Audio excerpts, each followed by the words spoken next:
at indigenousclimateaction.com.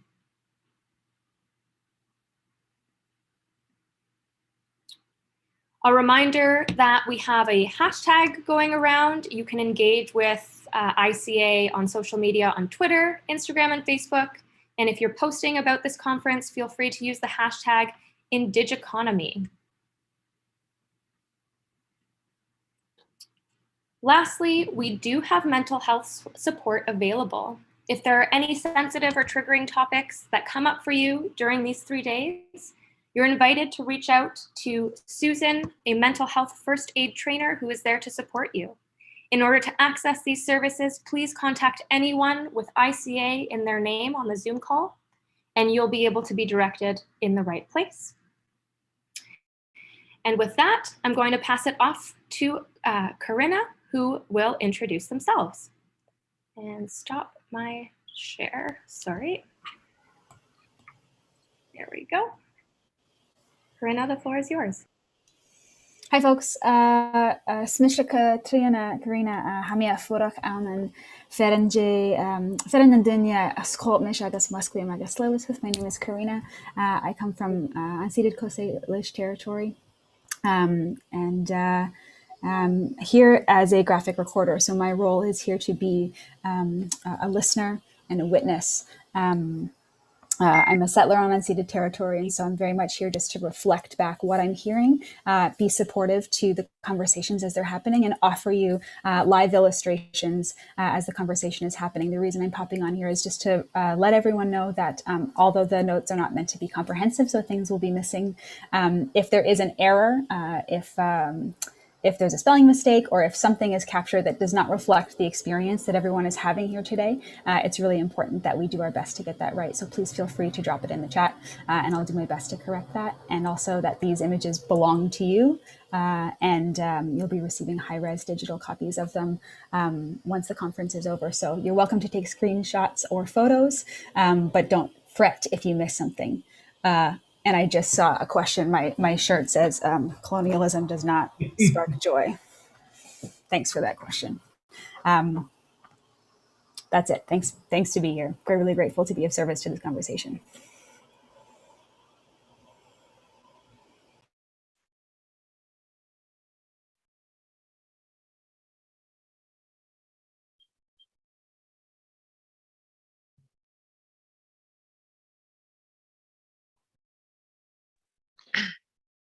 Apologies, technology, it's always a little bit bumpy. I'll start off. Iklanete, dene sotlaneta, erils ekwe hushe. I'm just moving my microphone. Derange Betsiani Hesli. My name is Ariel Tsaekwi Derange, and I'm the Executive Director and co-founder of Indigenous Climate Action. And I just want to welcome you all to this first ever Indigenous Economics Conference held by Indigenous Climate Action and in partnership with the Canadian Society for Ecological Economics. And I'm so excited to be able to host this conference today as part of one of ICA's really big events. And for those that don't know, Indigenous Climate Action is an Indigenous-led climate justice organization based here in so-called Canada. And we are an organization that is driven by a diverse group of Indigenous knowledge keepers, water protectors, and land defenders from communities and regions across the country. We're involved in a number of different projects, including the ICA Climate Change Toolkit, as well as a youth mentorship program, a just transition program, and many other research projects. And we recently just released a project or a report called Decolonizing Climate Policy in Canada, which looks at Canada's climate policies and plans from an Indigenous perspective and critique. This conference, however, came about after I participated in the CANSI conference in 2019. And I was invited to offer some reflections as a keynote speaker at the conference. But what my participation at that conference in 2019, I noticed, not in 2019, sorry, was it 2019? Was it really only that many years ago? It was. Actually, it's 3 years ago. I was doing my math wrong. I still thought it was 2020. Apologies. And it was at that conference that I noticed a lack of Indigenous leadership. And participation in this conference. And the reason I found that troubling is that many of the presenters were actually repackaging and appropriating Indigenous knowledge systems and knowledge, and really talking about what it meant to have relationships with the natural ecosystems to build economies from these spaces and places. And as Indigenous peoples, this was something we have been practicing for millennia. And this was also something that was demonized and devalued by colonial settler society during colonization. And it was very troubling to see that our knowledge and our cosmologies and our values were being repackaged in a new academic field talking about ecological economics. So in that vein, we decided to recenter what it would mean to talk about ecological economics from an Indigenous voice and Indigenous perspective.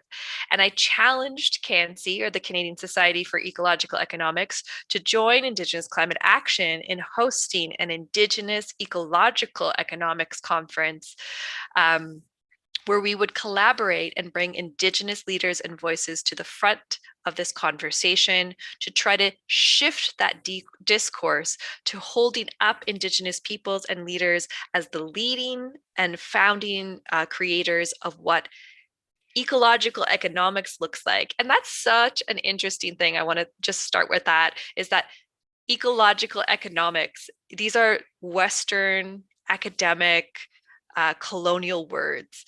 In our languages, there are often no words for the environment. There are no words for economies. These are ideas and ideologies that are put onto our communities that are very foreign. But that doesn't mean that we don't understand what these mean. Like our ecology, our environments are embedded in our identities. I am a member of the Athabasca Chippewan First Nation, or the Kaitali Dene Sotlene people, which are members of the Treaty 8 territory. And the reason we refer to ourselves as Kaitali Dene Sotlene is because we are people of the willow, people of the land. And that is a reference to the Peace Athabasca Delta, where we come from. These places are a deep part of our identities and who we are. And this is the same for many Indigenous peoples across Turtle Island and across the globe. Our ecosystems and our ecologies have given us our languages, have given us our cultures, have given us our food systems, our medicines, and all that we need to procure our spiritual, mental, physical, and a whole well-being. And so when we think about ecological economics, we think about the fact that our communities had thriving ecological systems for thousands of years before contact before colonization. And those ecosystems and ecological trade routes that existed across the Americas were built out of our connections to the land, from our languages, from our identities. And we have to learn how to honor those connections, honor those knowledge, and start talking about Indigenous ecological economics from an Indigenous perspective. And so I thank you all for joining us on this grand experiment of talking about what it means to be in relationship with the sacred and reclaiming the sacred of Indigenous economics. And before we start our conference and get things kicked off, I want to invite our elder, Skip, to start us with a prayer as we kick off this really amazing conference, and thanking you all for joining us here today. So with that, I'd like to pass it over to Skip. Hello, this is the host of Skip and Linda. Please leave a message after the beep and we'll get back to you. Good morning. Is that cued in for me now? Okay, thank you. I thought I missed something there. I'm sorry. We've got one of those technology things going on in here. Our new phone is we just don't know how to adjust it to be quiet when we need to, so we can hear everything going on. They don't want to stop talking. But anyway, the real wonderful thing that's happened is that, like in law and with the economics that we're talking about, I'm really encouraging to set mindset like what you're talking about, is that the encouragement is for you to continue to practice and live your own ways. And so when you get back home, you're confident that you're still living your values and you've been practicing them. So the encouragement is to continue doing that, but also that in the legal setting and with the economic setting, we're not trying to blend in or become something else. We are definitely making the step to coexist with the new world that we're living with today. So before I get going with what I need to do is I just want to encourage that we keep the minds open, and I'm very grateful, happy, and really pleased that this is happening in my lifetime, that I'm actually seeing other nations around the world that are really living their ways and practicing their ways and making sure that the respect is there for your nations, but also showing respect for the people that you're going to. I really appreciate that one little thing. And it always makes me so happy that I'm doing something that been handed down for so many generations. And I'm honoring the old people that handed this down. I just want to be thankful and grateful for the folks that are displaying their respect for their own home nation and by living it. And we're coexisting. We're not becoming somebody else to live here. And the last one would be that I would want to thank the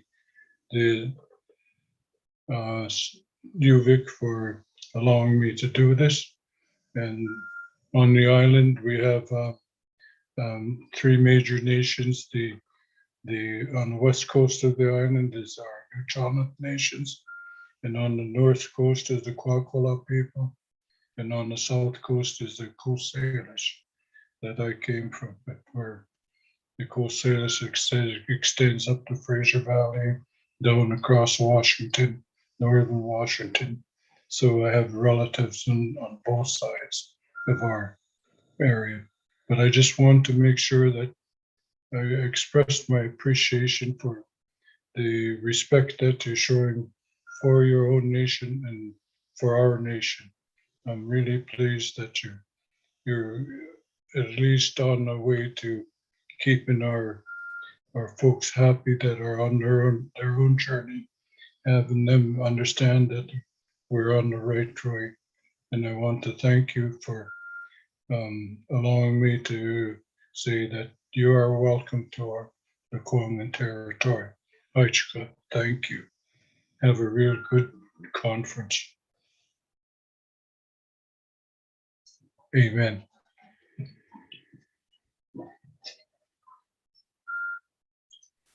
Thank you so much, Skip. And with that, I'd like to hand it off to, I believe, Lindsay.